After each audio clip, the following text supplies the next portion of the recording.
Hey, this is Andrew Brown from Exam Pro, and in this section, we'll be covering Azure Resource Manager. Azure Resource Manager is a service that allows you to manage Azure resources. Azure Resource Manager is a collection of services in the Azure portal, so you can't simply type in Azure Resource Manager in the Search tab. It is a management layer that allows you to create, update, or delete resources, apply management features such as access controls, locks, or tags, and write infrastructure as code using JSON templates. We will be examining the following key components that form the Azure Resource Manager layer. We have subscriptions, management groups, resource providers, resource locks, Azure blueprints, as well as resource tags, access control, role-based access controls, Azure policies, and ARM templates. You can think of Azure Resource Manager as a gatekeeper.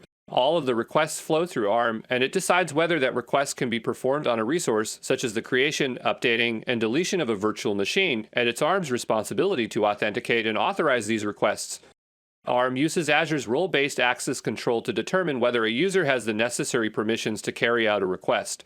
When a request is made, ARM checks the user's assigned roles and the permissions associated with those roles. If the user has the necessary permissions, the request is allowed, otherwise it is denied.